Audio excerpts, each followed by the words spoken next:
भक्तों, राधे राधे, जय श्री राधे, जय भोलेनाथ, जय श्री बालाजी महाराज। कैसे हैं भक्तों? ठीक ठाक हैं भक्तों। आज हम आपको ऐसे 7 उपायों के बारे में बताएंगे जिससे आपके सारे जीवन के कष्ट मिट जाएंगे। इन 7 उपायों को अगर आप अपनी ज़िंदगी में उतार लेंगे तो आप कभी भी गरीब नहीं हो सकते भक्तों। इन 7 उपायों को जिसने भी अपने कैरियर में उतारा है वो आज खुशहाल जीवन जी रहे हैं। इन 7 उपायों के करने से आप हर क्षेत्र कार्य में विजय प्राप्त करेंगे।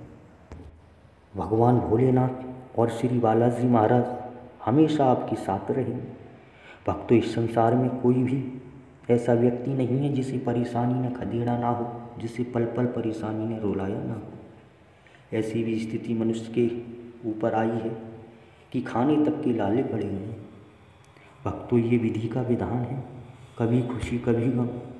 ये तो कुदरत के नज़ारे हैं। प्यासी वो भी रह जाते हैं जो समुद्र के किनारे।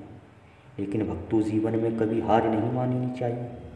भगवान रास्ता ज़रूर निकालेंगे भक्तों। एक कहावत है, किसी बुजुर्ग ने कहा है, गौर करने की बात है, ध्यान से सुनो, कि ज़िंदगी से कभी उदास नहीं होते, जीवन में कभी निराश नहीं होते भक्तों। किसी के हाथों की लकीरों पर मत जाना, किस्मत तो उनकी भी होती है जिनके हाथ नहीं होता भक्तों। जिस प्रकार दवा से रोग खत्म हो जाते हैं उसी प्रकार मनुष्य के द्वारा किए गए लाखों पाप एक पुण्य से खत्म हो जाते हैं। तो भक्तों, इसी प्रकार कुछ नियम करने से समय भी बदल जाता है। भगवान श्री कृष्ण ने गीता में साफ कहा है कि मेरी तरफ तू एक कदम चलकर तू देख, मेरे बताए नियमों का पालन करके तू देख, तेरी जिंदगी ना बदल तू कहे भक्तों। इस संसार में वैसे तो कोई मनुष्य दुखी नहीं, लेकिन है भी तो अपने कर्मों के द्वारा। सत्संग सुनेगा पर सत्संग के बताए रास्ते पर नहीं चलेगा, पुण्य धर्म करेगा परंतु मन को भटकाता फिरेगा भक्तों।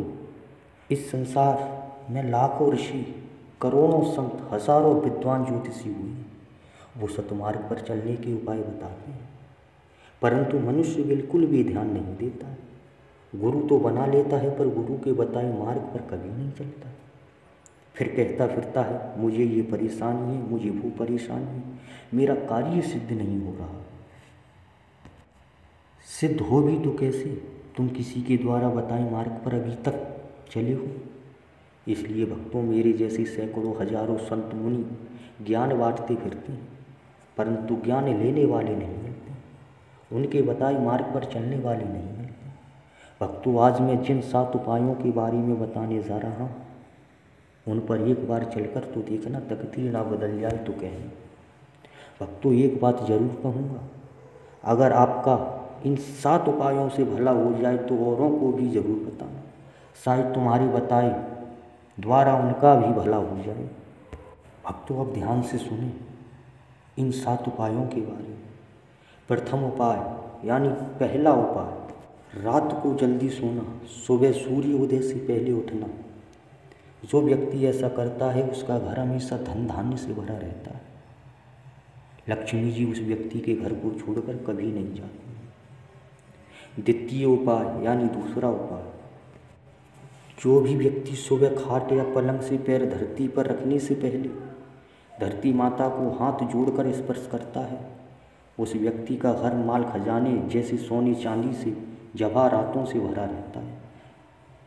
वह उस व्यक्ति के घर चाहे एक पल में हजारों मेहमान या दोस्त आ जाएं, उसके घर से कभी कोई ना भूखा जाता है और ना खाली हाथ जाता है। धरती माता हमेशा उस व्यक्ति के साथ रहती है और उस व्यक्ति के घर पर हमेशा तैयार खड़ी रहती है भक्तों। अब तृतीय उपाय यानी तीसरा उपाय, जो व्यक्ति सुबह जागने के बाद भगवान का कीर्तन करता है या भगवान का नाम जपता है। कुछ व्यक्ति कहते हैं हम उस भगवान को मानते हैं, हम उस भगवान को मानते हैं, ऐसा कुछ भी नहीं। भगवान तो सिर्फ एक है, रूप अनेक है। आप जिसे चाहें उसी का नाम ले लें, कार्य करते रहें, नाम जपते रहें। ऐसा हर रोज़ जो व्यक्ति करता है उसका पूरा दिन उत्साह से भरा रहता है तथा सारे जीवन उसका समाज में मान सम्मान रहता है। अब भक्तों, चतुर्थ उपाय यानी चौथा उपाय, नशा मुक्त मांसाहार मुक्त चरित्रवानों का से जो व्यक्ति मांस मदिरा का सेवन करता है तथा झूठ कपट करता है, उस व्यक्ति की हर तरह से मिट्टी कट जाती है। इसलिए जो व्यक्ति मांस मदिरा से दूर चरित्रवानों का जीवन जीता है, उसके घर पर हमेशा संतों, ऋषियों, महापुरुषों का निवास होता है। वह व्यक्ति अकेला होकर भी करोड़ों के बराबर होता है। वह व्यक्ति भी महापुरुषों की श्रेणी में आता है तथा परम धाम को प्राप्त होता है।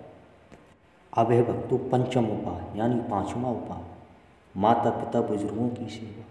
जो व्यक्ति अपनी माता पिता तथा परिवार में बुजुर्ग व्यक्तियों या अन्य बुजुर्ग व्यक्तियों की सेवा करता है, उन्हें ही अपना आराध्य मानता है, ऐसे व्यक्ति के घर में तथा उस व्यक्ति के रूप में भगवान हमेशा तत्पर रहते हैं। माता पिता तथा बुजुर्गों की सेवा से बड़ा कोई पुण्य का काम नहीं है। छठवां उपाय यानी छठा उपाय, संगत का प्रभाव। जो व्यक्ति संगत करता है वह व्यक्ति कभी सुखी नहीं रह सकता। संगत का असर हर व्यक्ति पर पड़ता है। संगत कैसी भी हो, अच्छी हो या गलत हो, तुरंत छोड़ें, क्योंकि आप अपनी किसी जरूरी कार्य से जा रहे हैं और आपका संगी मिल जाए तो वो कहेगा नहीं यार, आज ये काम छोड़, ये कल कर लेंगे, आज मेरे साथ चल। आप उसके साथ गए तो परंतु आपका काम तो आज का खराब हो गया। बड़े बुजुर्ग अपनी औलादों को यही सिखाते हैं, बेटा संगत ना करके मेहनत करो तभी लाभ प्राप्त होगी। सातवां उपाय यानी सातवां उपाय, घर परिवार में प्रेम का होना। जिस व्यक्ति के परिवार घर में प्रेम होगा वहाँ खुशियाँ तो खुद ब खुद आएंगी। जिस घर परिवार में एकता होगी, सुमित होगी, वहाँ लाख दुख क्यों ना हो खुद ब खुद खत्म हो जाएंगे। रामायण की एक चौपाई है, जहाँ कुमत वहाँ असुर निदाना, जहाँ कुमत वहाँ संपत्ति नाना। जिस घर परिवार में एकता होगी वहाँ सरस्वती, लक्ष्मी जी तथा संतोषी, इनके साथ सभी देवी देवताओं का निवास होगा। भक्तों, इन 7 उपायों को आप एक बार करके तो देखो, जिंदगी बदल जाएगी, तरक्की हो, धन दौलत से माला माल हो। इसी के साथ हम अपनी वाणी को देते हैं विराम।